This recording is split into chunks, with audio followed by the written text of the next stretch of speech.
बिहार में चुनाव की तारीखों के ऐलान के बाद सियासी घमासान को लेकर जहां आम आदमी पार्टी ने भी सभी 243 सीटों पर चुनाव लड़ने का ऐलान किया है। आम आदमी पार्टी ने उम्मीदवारों के नाम की पहली लिस्ट भी जारी कर दी है। तेज प्रताप यादव भी कल प्रत्याशियों का ऐलान करेंगे। बिहार विधानसभा चुनाव के लिए तारीखों का ऐलान हो गया है। चुनाव आयोग ने 2 चरणों में चुनाव कराने का फैसला किया है।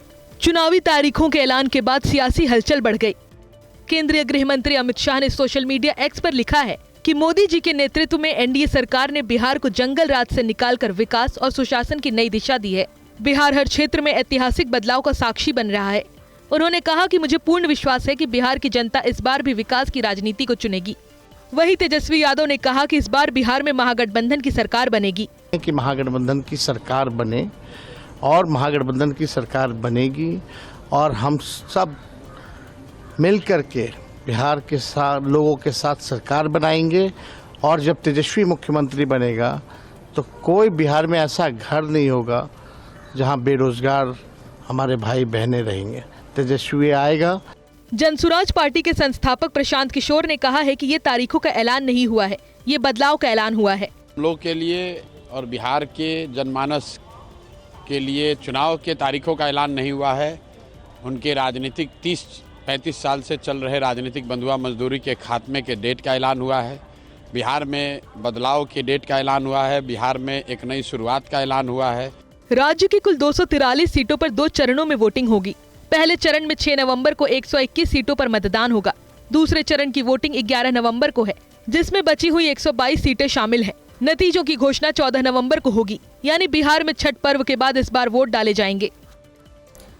तो बिहार विधानसभा चुनाव की तारीखों का ऐलान हो गया है और चुनाव की घोषणा होते ही राजनीतिक गलियारों में टिकट को लेकर गहमा गहमी बढ़ गई है। लोक गायिका मैथिली ठाकुर बीजेपी से चुनाव लड़ सकती हैं। उन्होंने मधुबनी की बेनीपट्टी या दरभंगा की अलीनगर सीट से चुनाव लड़ने की इच्छा जाहिर की।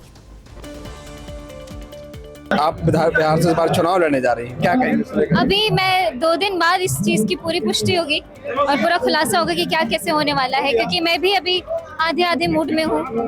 उतना कुछ खास पुष्टि नहीं है। किस विधानसभा सीट से चुनाव लड़ने के? मेरे मन में तो मेरा ही क्षेत्र है अपना। मेरा जो नानी गांव है दरभंगा है, मेरा दादी गांव मधुबनी है, तो इसी के आसपास रहना पसंद करूंगी। और मैं चाहती हूँ कि आने वाले समय में जो विकास हो उसमें कहीं ना कहीं मेरी भी भूमिका रहे।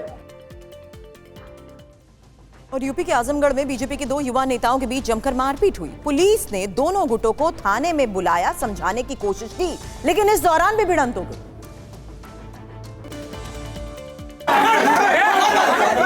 धक्का मुक्की और हंगामे की ये तस्वीर उत्तर प्रदेश के आजमगढ़ की है। यहाँ बीजेपी के 2 गुटों में गुत्थम गुत्थी हो रही है। यहाँ जिले के प्रभारी मंत्री अनिल राजभर जी जीएसटी के बारे में कार्यकर्ताओं को समझा रहे थे, तभी पार्टी के 2 युवा मोर्चा के नेताओं के बीच भिड़ंत हो गई। दोनों गुटों के कार्यकर्ता आपस में ही भिड़ गए। मामले को शांत कराने के लिए दोनों गुटों को आजमगढ़ कोतवाली लाया गया। यहाँ दोनों पक्षों को समझाया गया। उसके बाद भी ये लोग एक दूसरे के खिलाफ बयानबाजी करते रहे। पुलिस के सामने भी दोनों युवा नेता भिड़ गए और मारपीट करने लगे। 2 गुट आपस में खींचातानी व धक्का मुक्की किए थे, जिन्हें पुलिस हिरासत में लिया गया। पुनः कुछ देर बाद उनके समर्थक आपस में एक दूसरे से गाली गलौज किए तथा आपस में भिड़ गए। प्रभारी मंत्री के काफिले में आगे पीछे चलने को लेकर पार्टी के 2 युवा नेताओं के बीच विवाद बढ़ गया। प्रभारी मंत्री के स्वागत के बाद शुरू हुआ विवाद बढ़ता ही चला गया। जब मंत्री मंच पर पहुंचे तभी दोनों गुटों में भिड़ंत हो गई। और अब बात करेंगे पश्चिम बंगाल के जलपाईगुड़ी की, जहां पर बीजेपी नेताओं पर हमला हो गया। इस दौरान सांसद खगेन मुर्मू और विधायक शंकर घोष पर अटैक हुआ, जिसके बाद वो बुरी तरीके से जख्मी हो गए। पूरे मामले में प्रधानमंत्री नरेंद्र मोदी ने निंदा की है। पश्चिम बंगाल के जलपाईगुड़ी में सैकड़ों लोगों की भीड़ ने बीजेपी टीम पर हमला बोल दिया। बाढ़ प्रभावित इलाके में लोगों को राहत सामग्री बांटने गए बीजेपी सांसद खगेन मुर्मू और विधायक शंकर घोष पर जानलेवा हमला किया गया। हमले से पहले 500 से ज्यादा लोगों ने वापस जाओ के नारे लगाए और सड़कें जाम कर दी। तस्वीरों में देख सकते हैं कि सांसद खगेन मुर्मू और विधायक शंकर घोष तेजी से अपनी गाड़ी की ओर भाग रहे हैं और भीड़ उन पर टूट पड़ी है। कुछ लोग उन पर जूते और चप्पल से हमला करते दिख रहे हैं। इस तस्वीर को देखिए। बीजेपी सांसद खगेन मुर्मू और बीजेपी विधायक शंकर घोष की गाड़ी पर पत्थरबाजी की गई। खगेन मुर्मू बुरी तरह लहूलुहान है और विधायक शंकर घोष भी हमले में घायल हैं। हम कभी नहीं चाहते हैं कोई इंसिडेंट हो, और ये भी ठीक है, अगर कोई फ्लैट का एरिया में 30-40 गाड़ी लेके चला जाए तो एक जनता को दुख होता है। अरे उसका बॉर्डर है, किसी के लिए और कोई इंसिडेंट हो हम नहीं चाहते हैं। आप लोग शांत रहे। पीएम मोदी ने इस घटना की निंदा की है। पीएम ने कहा है कि पश्चिम बंगाल में बाढ़ और भूस्खलन से प्रभावित लोगों की सेवा करने वाले हमारे पार्टी सहयोगियों, जिनमें एक वर्तमान सांसद और विधायक भी शामिल हैं, उन पर जिस तरह से हमला किया गया वो बेहद निंदनीय है। ये तृणमूल कांग्रेस की असंवेदनशीलता और राज्य की दयनीय कानून व्यवस्था को दर्शाता है। बीजेपी सांसद और विधायक पर हुए हमले के बाद पार्टी में आक्रोश है। बीजेपी ने इस हमले के विरोध में प्रदर्शन किया। पार्टी ने इस हमले के लिए ममता बनर्जी को जिम्मेदार ठहराया है। बीजेपी ने कहा कि बंगाल में लोकतंत्र की हत्या की जा रही है। संभल में अवैध जमीन पर बने मस्जिद को तोड़ा जा रहा है और मस्जिद कमेटी ने खुद हथौड़ों से मस्जिद तोड़ना शुरू किया है। वहीं तालाब की जमीन पर बने 80 मकान मालिकों को भी प्रशासन ने नोटिस जारी किया है। तस्वीर उत्तर प्रदेश के संभल से है, जहां हाईकोर्ट से झटका लगने के बाद अवैध जमीन पर बनी मस्जिदों को तोड़ा जा रहा है। प्रशासन ने इन लोगों को 4 दिनों का समय दिया था। उससे पहले ही मस्जिद कमेटी ने खुद से अवैध मस्जिदों को तोड़ना शुरू कर दिया है। आप देख सकते हैं कि यहाँ कोई भी सरकारी बुलडोजर नहीं है। खुद मस्जिद कमेटी अपने खर्चे पर इस मस्जिद को ध्वस्त करवा रही है। अवैध जमीन पर बनी दीवारों को तोड़ा जा रहा है। तहसीलदार का कहना है कि मस्जिद अवैध कब्जे पर बनाई गई जमीन पर बना है। अगर वैध होती तो कोई भी मस्जिद को तोड़ने के लिए तैयार नहीं होता। संभल में एक और बड़ी कार्रवाई देखने को मिली है। प्रशासन ने मोहन तालाब की जमीन पर बने करीब 80 घरों को नोटिस जारी किया है। ये जमीन कागजों में आज भी तालाब के नाम पर दर्ज है, लेकिन भूमाफियाओं ने प्लॉटिंग कर इस जमीन को बेच दी थी। प्रशासन ने साफ कह दिया है कि चाहे कोई आम नागरिक हो, नेता हो या सरकारी तंत्र का हिस्सा, किसी ने भी सरकारी जमीन पर कब्जा किया है तो उसे छोड़ा नहीं जाएगा। भूमाफियाओं ने तालाब की जमीन को लीगल बताकर लोगों को बेच दिया है। अब प्रशासन भूमाफियाओं के बारे में भी पता लगा रहा है। बरेली में हुई हिंसा के बाद प्रशासन लगातार एक्शन मोड में है। बरेली विकास प्राधिकरण ने मौलाना तौकीर रजा के करीबी और समाजवादी पार्टी के पार्षद अबुल कयूम के इलेक्ट्रिक स्कूटी शोरूम को सील किया। बरेली में बवाल के बाद पुलिस प्रशासन की टीम लगातार आरोपियों पर शिकंजा कस रही है। वहीं बरेली विकास प्राधिकरण की टीम अवैध निर्माण के खिलाफ कार्रवाई करने में लगी हुई है। इसी सिलसिले में मौलाना तौकीर रजा के करीबी माने जाने वाले अबुल कयूम के इलेक्ट्रिक स्कूटी शोरूम पर बीडीए ने कार्रवाई करते हुए शोरूम को सील कर दिया। वहीं बीडीए के एक्शन पर पार्षद अबुल कयूम का कहना है कि कार्रवाई से पहले उन्हें कुछ नहीं बताया गया। पहले मुझे कोई जानकारी नहीं, वही नोटिस। जेल में बंद चैतन्यानंद सरस्वती के एक और राज का पर्दाफाश हुआ है। ऑडियो सामने आया जिसमें लड़कियों को 5 स्टार होटल में बुलाने की बात भी कही गई। देखिए ये रिपोर्ट। यौन शोषण के आरोपों में जेल में बंद स्वामी चैतन्यानंद सरस्वती उर्फ पार्थसारथी के बारे में चौंकाने वाले तत्व सामने आ रहे हैं। चैतन्यानंद लड़कियों को 5 स्टार होटल में बुलाता था, उसके लिए खास कमरे बुक करता था। चैतन्यानंद के टीम के लोग लड़कियों को होटल आने को मजबूर करते थे। अगर कोई लड़की मना करती थी तो उसे धमकी दी जाती थी। एक ऐसा ऑडियो सामने आया है जिसमें बाबा की महिला डीन पीड़ित लड़कियों को एक 5 स्टार होटल में जाने के लिए दबाव बना रही है। लड़कियों को स्वामी चैतन्यानंद के साथ डिनर और रात गुजारने की बात कह रही है। तो सुनिए बाबा की महिला डीन पीड़ित लड़की को क्या कह रही है। हेलो, गुड आफ्टरनून मैम, आपने कॉल किया था। हेलो, मैं कह रही थी कि मेरे को एक तो अत्री सर का नंबर मैसेज कर दो। ठीक है मैम। और दूसरा, कल यहाँ से आने के बाद कल 23 तारीख को जब तुम अपने ऑफिस से निकलोगी दोनों, एक होटल का नंबर दूंगी, नाम दूंगी, तुम्हें वहाँ सीधा उस होटल में जाना है। वहाँ पे स्वामी जी आए हुए हैं, वहाँ से उनसे मिलोगे, उनके साथ डिनर करोगे। रूम बुक किया हुआ है, कल वहीं रुकोगे रात को। उन्होंने तुम दोनों के लिए एक रूम बुक कर दिया है, कल वहीं रुकोगे और परसों 24 तारीख को वहीं से ऑफिस जाओगे। ठीक है मैम।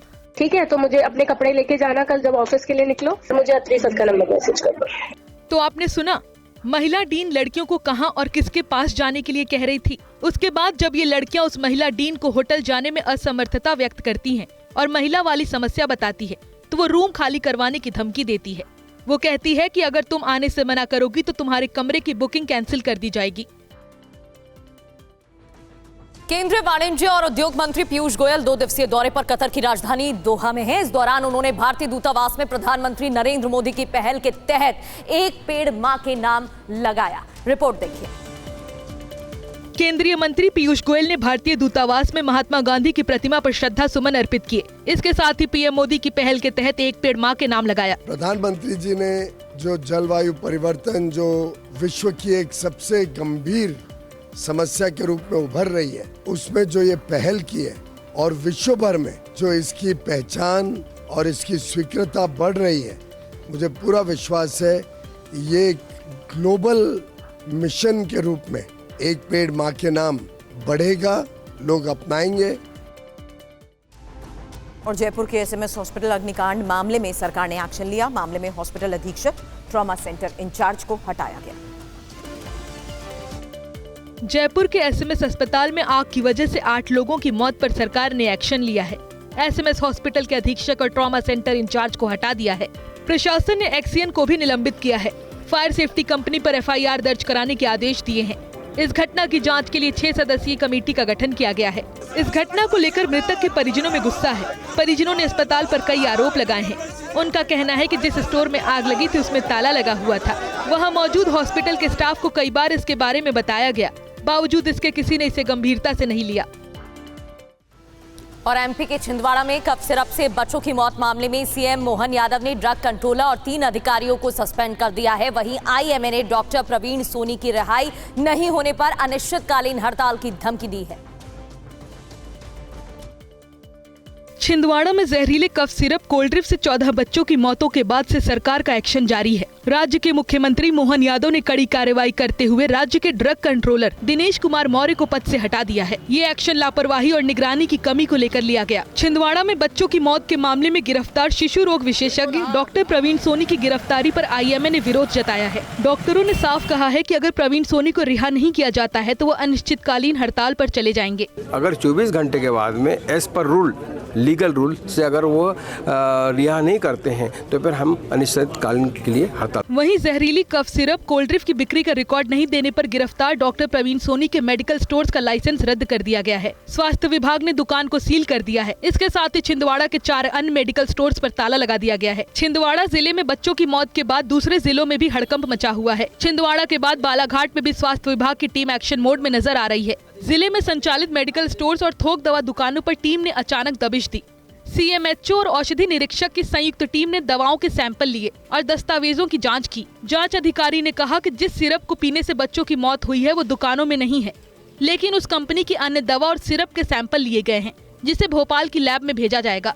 वहीं कफ सिरप से बच्चों की मौत के मामले में एनएचआरसी ने 3 राज्यों और डीसीजीआई को नोटिस भेजा है। एनएचआरसी ने मध्य प्रदेश, राजस्थान और उत्तर प्रदेश सरकारों को नोटिस जारी कर दूषित कफ सिरप के कारण बच्चों की मौत की जांच के लिए कहा है। साथ ही राज्य में नकली दवाओं की बिक्री पर तत्काल प्रतिबंध लगाने का निर्देश दिया है।